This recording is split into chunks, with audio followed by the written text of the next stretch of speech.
All right, so I prefer the food pyramid because it kind of shows you visually what the good things are to consume out of each of these groups. So you can see the base of the pyramid. This is the majority of what you should be eating. This is going to include grains, but notice that the grains they're showing you, it's not like Wonder Bread, right? They're trying to show you whole grains, wheat bread. And then oils. But again, if you look at these oils, these are all unsaturated fats. They're not showing you butter. They're not showing lard. They're not showing cheese. It's unsaturated fats. And then you can see we've got our fruits and our vegetables. We've got our nuts and our beans and legumes. Up here, they're trying to show you the protein. And so in this case, they're trying to show you lean protein like fish and chicken. I think fried chicken was probably not the best choice up here, but they're trying to show you that white meat is better than the red meats. The red meat has a lot of saturated fats. And then there's a small part up here for dairy. And then you can see at the very top, they're showing saturated fats, and then they're just showing you sugars and candies, okay? Which should be a really small amount in terms of your intake through the day. So I prefer the food pyramid. This is what they use now for kids. They use this My Food Plate. And this one's good because it kind of shows you visually, if you were going to have a plate, what should be on your plate. And you should see that the majority of your plate, you can see a little over a quarter of it should be vegetables and fruits. Then you've got grains and protein. You've got some dairy over here, like a cup of milk. Problem with this is that, you know, it doesn't show you the good proteins. It's not showing you the good grains. And really, dairy, we don't actually need dairy. There's a lot of people who are lactose intolerant. We need calcium, but we don't really need dairy. So that's an issue with the food pyramid and the My Food Plate.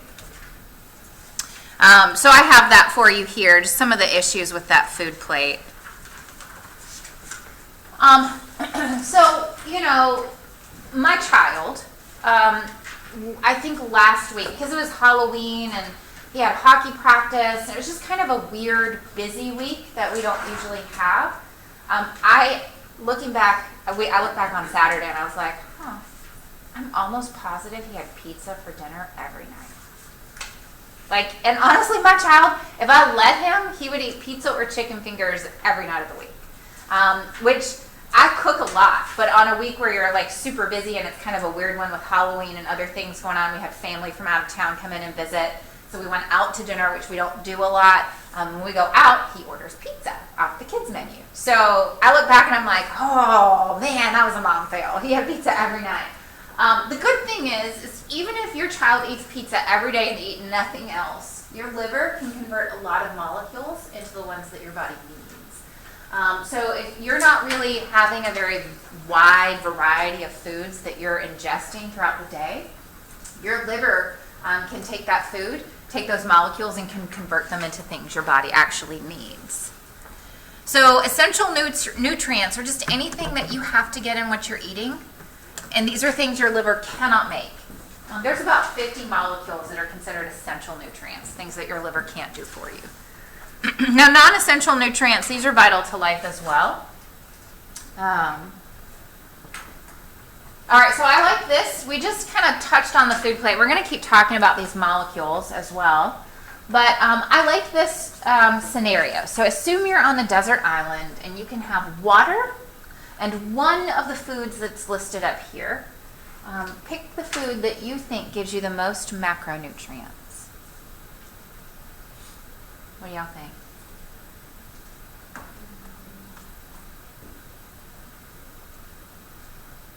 Think of your macronutrients, not spinach.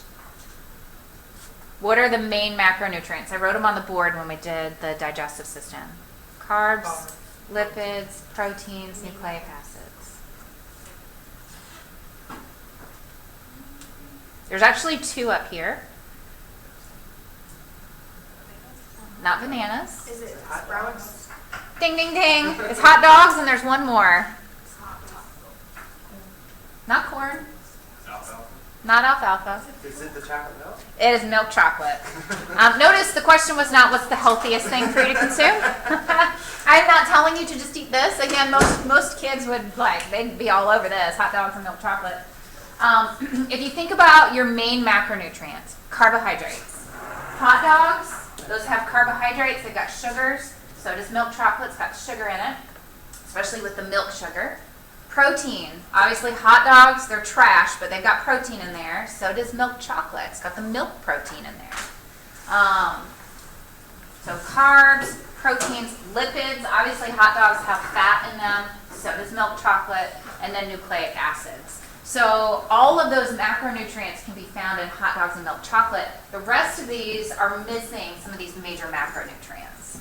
Okay. So again, not the healthiest thing, but just think about the main macronutrients. All right, so this is a concept that we talked about back in chapter 23, and I told you we'd talk more about it in this chapter, so gastric bypass. One of the things that we talked about back in chapter 23 is I told you that your stomach, right, in the lining of your stomach, releases intrinsic factor. What do you need intrinsic factor for? It helps with the absorption of what vitamin? I heard somebody say it. B12. Got to have it for B12. What do we need B12 for?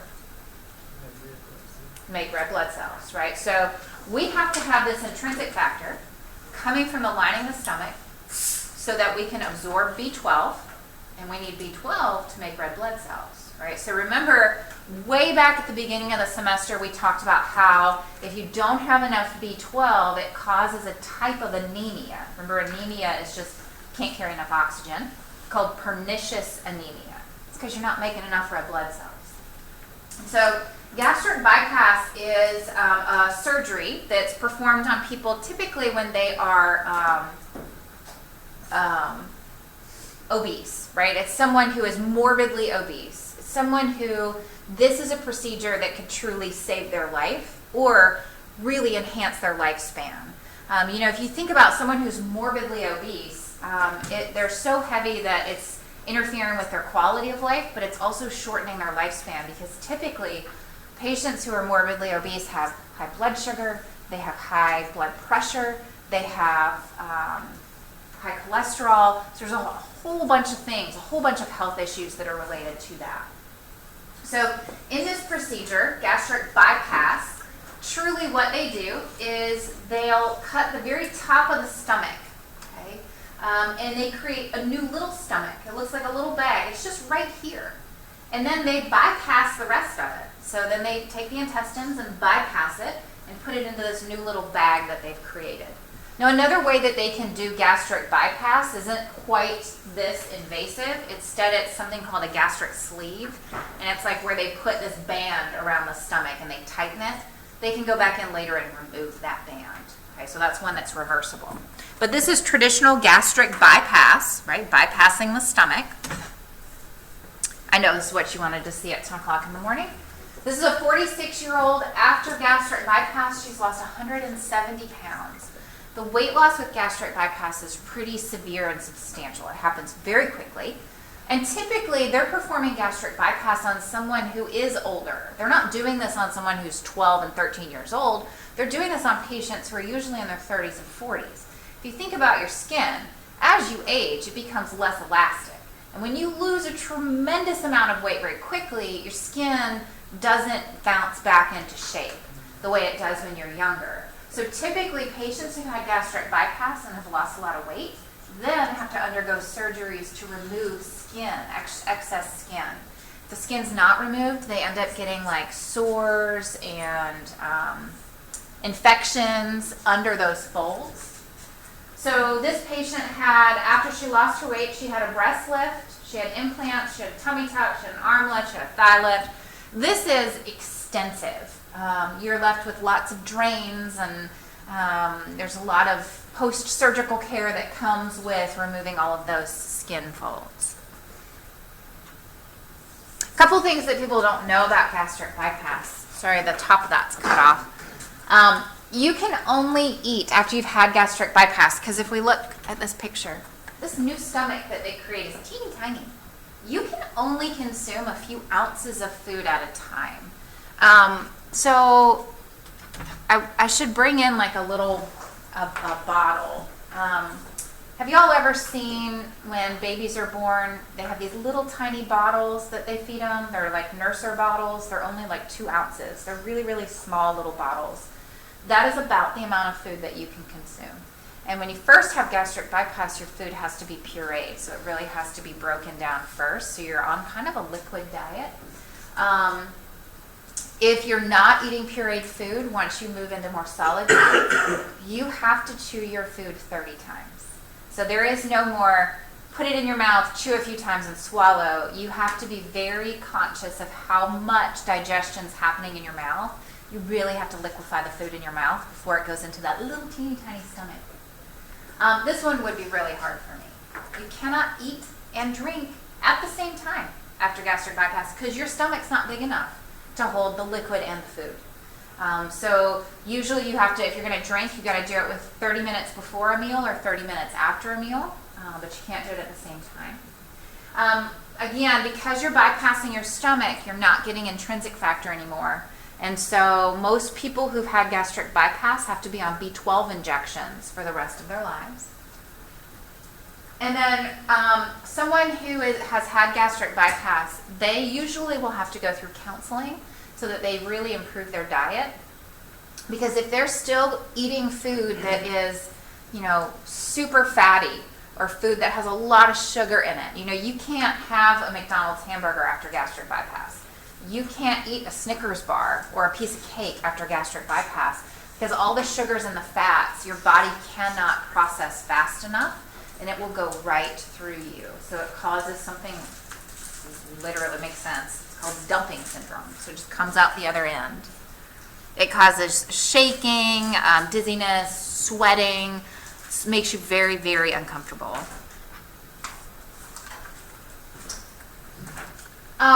So I also want to mention, in this chapter, I want to talk a little bit about your metabolism in general. The term metabolism, this is a term you probably talked about in 103 and again in 201. This is all the chemical reactions that are happening inside the cells of the body. Okay, so that's your metabolism. And when we talk about chemical reactions, we kind of can break them down into two kinds.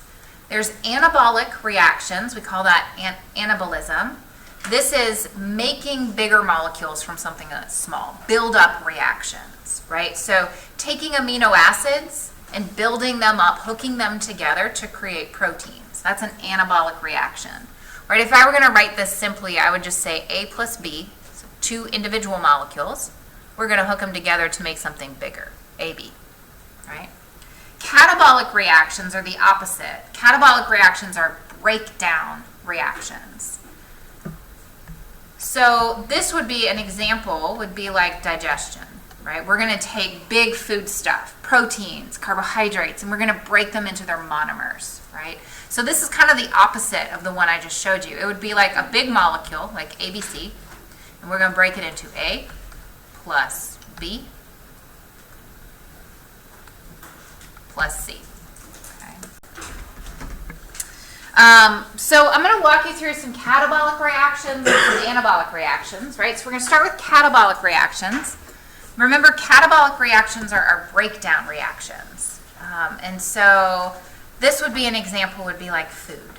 Right? When you eat food, you break the food down into those monomers and you capture energy from that. And so, taking carbohydrates plus oxygen and converting that into CO2, water, and here's our energy. This is a catabolic reaction. Okay? We're using food stuff. Remember, if we don't have carbs, what would we use? Like if you're on a no-carb diet, you use fat, lipids. And if you don't have lipids, what do you use? Proteins. Right? So this is just taking your food stuff and breaking it down so that we can make energy. So I want to walk you through the stages of metabolism. This should look super familiar. You did this probably pretty extensively when you did cell respiration in general biology. So the steps, there's 3 steps. We're not going to go into nearly as much detail as you did in general biology. But we have glycolysis, we have the Krebs cycle, and we have the electron transport chain. So I'm just going to use this picture, right? So again, we're going to go with the assumption of we're using carbohydrates, right? Glucose is a carbohydrate. So we're going to take one glucose molecule, and in the first step, which is glycolysis, I'll write a number 1 up here, we're going to convert that one glucose into 2 molecules of pyruvic acid. Okay, that's glycolysis. Notice where it's happening. Here's a mitochondria. Glycolysis happens outside of the mitochondria. Okay, so we convert glucose into 2 molecules of pyruvic acid. And we also generate a little bit of ATP. We generate about 2 ATP molecules in the process of glycolysis. Not much, but some. If we have oxygen available, that pyruvic acid, so I'll write with oxygen, moves into the mitochondria, and it goes through the Krebs cycle. And as it moves through the Krebs cycle, we'll also produce some ATP. Again, about 2 ATP molecules get produced. And the Krebs cycle creates a lot of high energy electron carriers. And all of those high energy electron carriers from glycolysis and from the Krebs cycle are going to move over here into this last step, which is the electron transport chain. The electron transport chain makes the majority of the ATP. It makes about 34 ATP molecules. Okay. So, well, let me erase that. It makes somewhere between 32 and 34, so I'll write that. So you can see that's where most of the ATP is coming from. So if we add up all the ATP that's being produced from one glucose molecule, we make somewhere between 36 and 38 ATP molecules in the process of cell respiration, right? We make 2 during glycolysis, we make 2 more during the Krebs cycle, and then all those high energy electron carriers from the first and second process move over into the electron transport chain, and that's where we pump out a ton of ATP, 32 to 34 ATP molecules. And so that's the whole goal of cell respiration, right? So that is cell respiration. It is to trap chemical energy in ATP. And we can also store energy in glycogen and in fats. We can use these later. And again, remember, if we don't have carbohydrates, we can use other food sources as fuel. So we can use lipids and we can use proteins, not just glucose and carbohydrates. So this is an image. This is not from your book. This is an image from another textbook. But I like this one because it is also showing cell respiration. So you can see glycolysis here. You can see the Krebs cycle, and you can see the electron transport chain. So we can see all of those steps. But what I like about this image is that it's showing you the process with carbohydrates, but you can also see it happens with fats and proteins. Okay, so it doesn't matter what our our starting source is. I like to talk a little bit about athletes and the use of carbohydrates with athletes. So, one of the things that I mentioned with the food pyramid is that not all carbohydrates are the same, right? Refined carbohydrates are basically sugar. Those are not good for you. We want whole grains. So complex carbohydrates is what we want. That's what's best for our body. Typically, when you consume a complex carb, so this would be like whole grains, oatmeals, brown rice, you actually will store more glycogen in your muscle. So if we think back to muscles, in your muscles, you have these little glycosomes, these little vesicles that store glycogen. Glycogen is basically glucose, right? And we use glucose in cell respiration to make energy. Well, your muscles burn through a tremendous amount of energy. So someone who's athletic, someone who trains a lot, someone who exercises a lot, when they consume complex carbs, they actually will store more glycogen in their muscle. So that means that their muscles have more fuel for when they're burning and using those muscles. So it's actually better for their muscles. It can actually be more effective than a high protein meal. So you may have heard of carb loading, right? Some athletes will carb load. This means that right before an event, maybe right before a race or a meet, an athlete might eat a diet that's really carbohydrate rich for just a few days, and they'll decrease their muscle activity. I used to swim when I was in high school. We call that tapering. So before a meet, about the week before a meet, we would start tapering, and I would have like spaghetti at night for dinner. And so the point is that if you're not using your muscles as much, your muscles will start using the complex carbs and storing more glycogen. So that when you get ready for your event, you now have more glycogen stored in your muscles, so your muscles can contract faster, and they have more energy. So it can improve your performance and your endurance. But one of the things I want to mention is, I told you that with cell respiration, we don't have to have just glucose to make ATP. We can use lipids or proteins. People who are on what's the diet? Keto diet. People that are doing the keto diet, right, or I call it the Atkins diet. When you are not consuming any carbohydrates, your body is going through lipid metabolism, meaning you have no carbs to make energy, so now instead you're using lipids to do that. One of the byproducts of lipid metabolism is ketone bodies. When you're going through lipid metabolism and your body makes ketone bodies, we call this being in ketosis. There are actually strips, so people who do this keto diet buy strips at the pharmacy and they test their urine for ketone bodies. Because if you're going through lipid metabolism, then you'll have these ketone bodies in your urine and you know you're in ketosis. You know you're burning fat. That's the whole goal of a keto diet, is to burn your fat, right? The problem is ketones are acidic. And so this is going to cause something called metabolic acidosis. So people who are truly going through ketosis, a lot of times what happens is their breath it'll smell very fruity. I think it smells like wine, like somebody just drank a glass of wine is kind of how their breath smells, really fruity. And then also their breathing rate goes up. And the reason for that, again, think about it, ketone bodies are acidic. What happens to CO2 when you add it to a solution? What does it form? Carbonic acid, right? It's an acid. So if you are going through lipid metabolism and you're making these ketone bodies which are acidic, then your blood pH is starting to go up and your body goes, hey, we got to get rid of these. So your kidneys are trying to filter out the ketone bodies, but you're also going to try to maintain an acid-base balance by changing your respiratory rate. So you start breathing faster so you can blow out more CO2, which is acidic. Okay? So your body will adjust and try to maintain an acid-base balance. So ketosis is not something that we normally see unless people are doing the keto diet, but also it's common in starvation. People who aren't eating at all, their body's going to start burning lipids. They're going to go into ketosis. Unwise dieting, and I'm including the keto diet in unwise dieting. It is not a good diet. You get a lot of nutrients from grains, and to cut those out, you are missing a lot of nutrients. It is okay to eat carbohydrates. Just eat good ones. Eat complex carbohydrates and eat them in smaller amounts, but don't cut them out entirely. The other thing that we see this in is diabetes, type 1 diabetes, type 2 diabetes.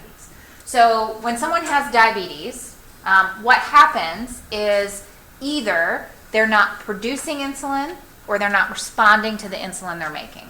Okay? Type 1 is they're not producing insulin from their pancreas. Type 2 is they make insulin, their body just isn't responding to it anymore. The problem is your cells cannot use glucose. They cannot use sugar without insulin. Insulin helps your cells take up the sugar and use it to make energy. So if your cells don't get any insulin or can't respond to the insulin you're producing, they don't ever know you have any sugar available. So guess what happens? Your blood sugar rises and rises and rises because your cells can't use it. And then your kidneys start filtering it out and you start peeing out the extra sugar, right? So someone who is diabetic, because they can't use the sugar that they're consuming, a lot of times they'll start going through ketosis. So their breath smells fruity. And a lot of times someone who's diabetic and doesn't know it, does anyone know what the symptoms are of diabetes? Uncontrolled diabetes, what are they? Polyuria. Does anybody know what that means? Yeah, they pee a lot. They pee a lot. The reason for that, if your blood sugar's high, your kidneys, normally, we need sugar, right? Think about cell respiration. We use sugar to make energy. We don't pee out any sugar. We need it all. The only time you are going to urinate out sugar is if your sugar is too high. And your kidneys are overloaded and they can't put all that sugar back in your bloodstream because you've got too much to begin with. Sugar is a diuretic. Water follows, I like this saying, water follows salt or water follows solute.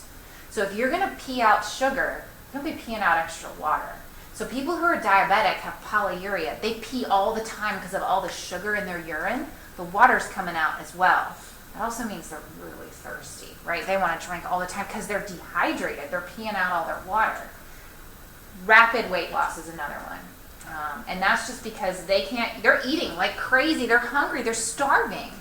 But their body doesn't see the sugar because they don't have any insulin or they're not responding to it. And so they're burning fat instead.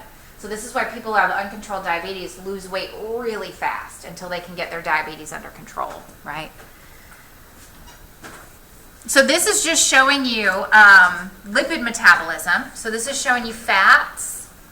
And it's showing you that fats can also go through the process of glycolysis and the Krebs cycle and the electron transport chain, right? And I already showed you that happening.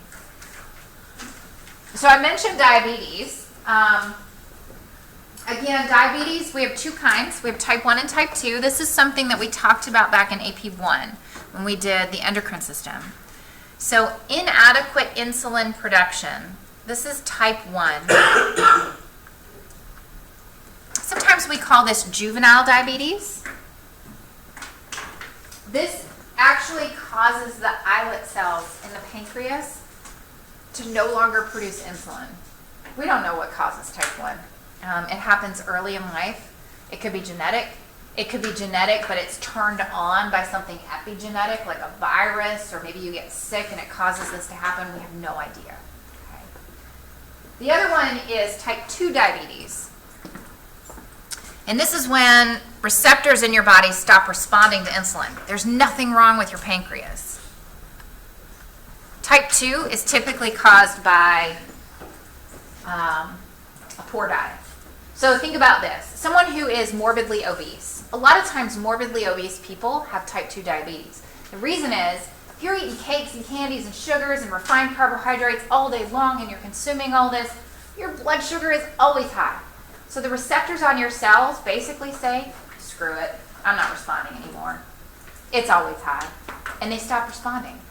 And that is what triggers that type 2 diabetes. Most people, if they have type 2 diabetes, can get it under control just simply by diet alone. If they really work on their diet, they cut out some of those refined carbs and sugars, it usually will go away. What happens when you have diabetes, like I mentioned, is glucose, for whatever reason, either you're not making insulin or you're not responding to it, glucose becomes unavailable. Without insulin, your cells can't take it up. And it causes blood sugar levels to go up. So blood glucose levels get really high. Your kidneys get overwhelmed with glucose. Normally, you do not urinate out any glucose at all. Your kidneys put it back in your bloodstream. You need it to make energy. When your blood sugar is really high, they get overwhelmed. They can't put it all back into your bloodstream, and you lose some in your urine. And it acts like a diuretic. And if you're not able to use glucose to make energy, you're using fats and proteins for energy, right? We're using those other macronutrients. So this is why people develop metabolic acidosis, because they're making ketone bodies when they have diabetes. This is protein wasting. So people who have diabetes, especially like type 1, if little kids have type 1 diabetes, we don't know it, kids don't typically have a lot of fat on them anyway. Like my child is itsy-weetsy. He's tiny. But he's 7 and he could still wear like a size 5 pants. He's so little. And I bought him some 7s because he's getting real tall, and the waist of like elastic pants don't even fit. I have to like safety pin him on the back. He's little. If he developed type 1 diabetes, he doesn't have any fat for his body to use and burn for fuel. He would start burning protein. He would burn his own muscle, right? So protein wasting, and then weight loss is a big one. So I also want to mention a little bit about obesity. And so, when you go to the doctor, a lot of times, they'll weigh you, and then they'll take your weight and your height, and they'll calculate out your body mass index, your BMI. Okay, so your BMI is basically your weight in pounds times 705 divided by your height in inches.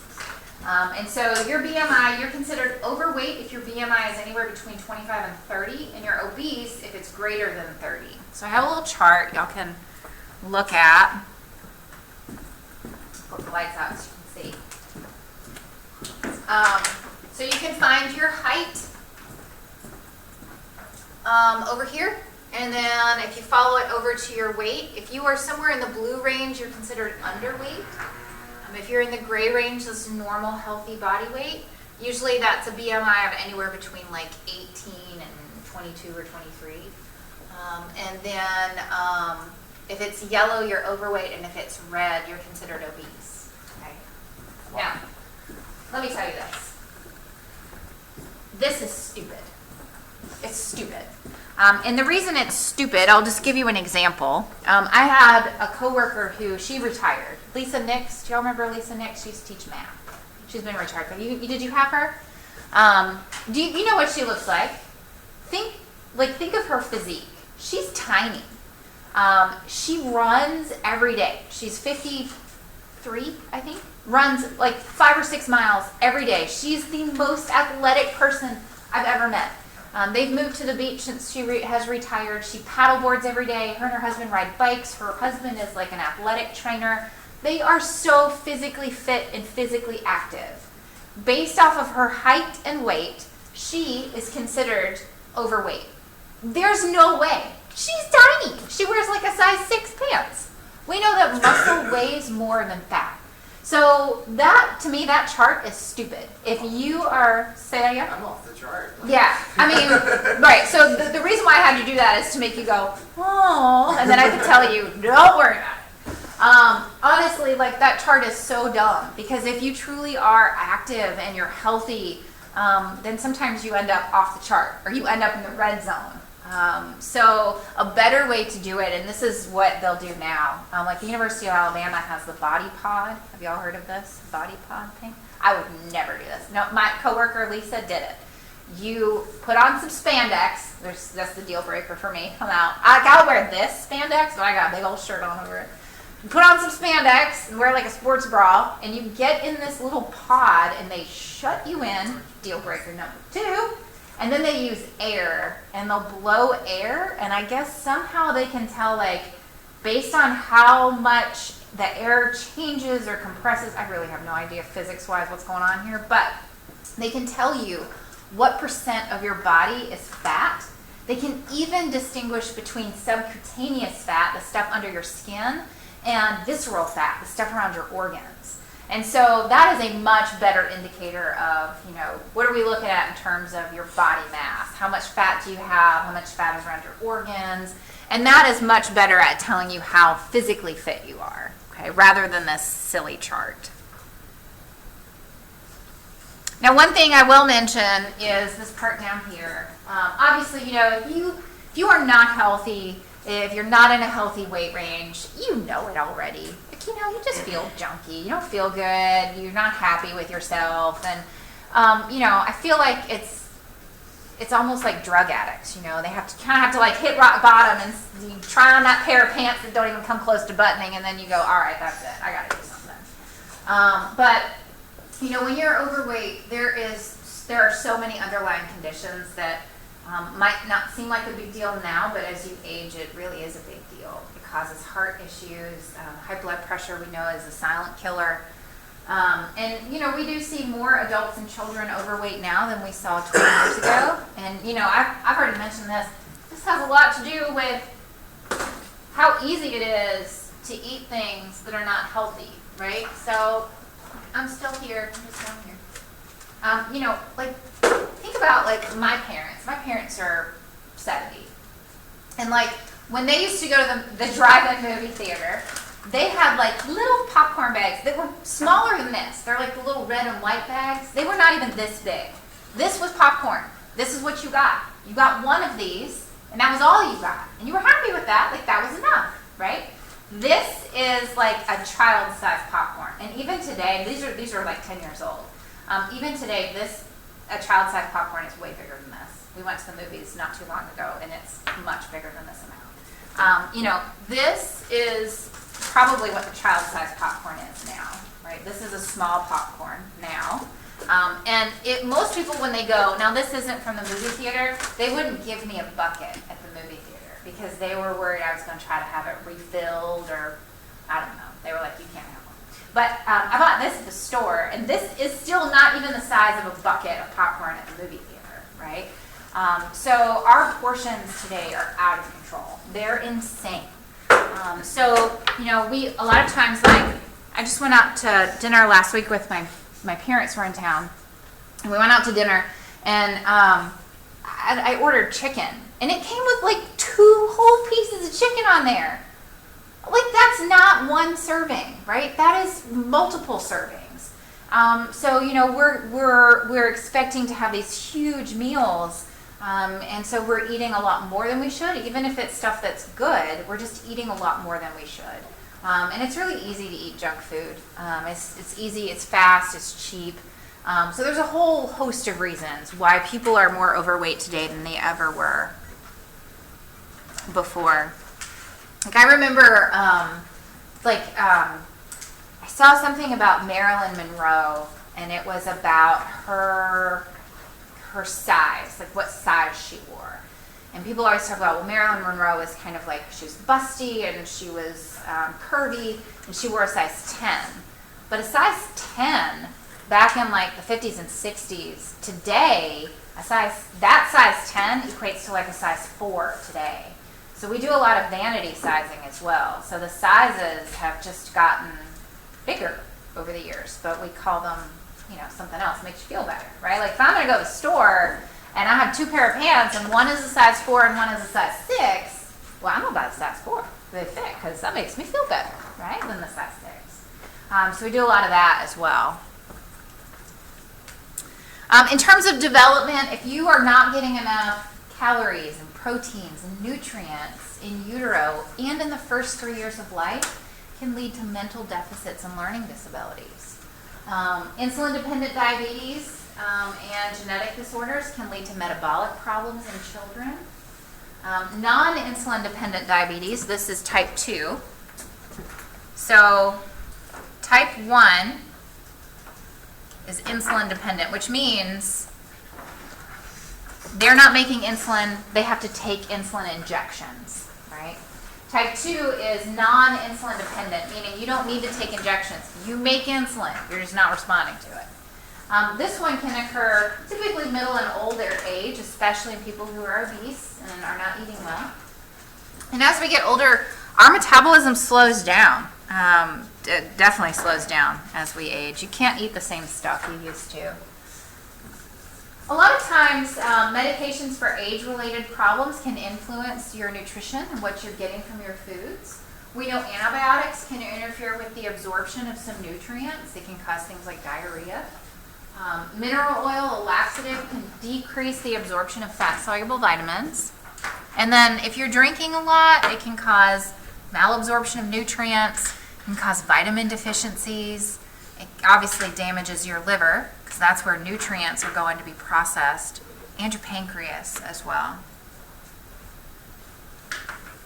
Now, if you have high blood sugar can cause that extra glucose and those extra proteins to bind and adhere to the lens of your eye, and this can cause cataracts.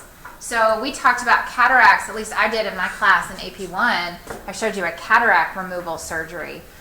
So cataracts are like when the lens of your eye gets really cloudy. This is really common as we age. And that truly just has to do with extra glucose, extra protein, those deposit on the lens.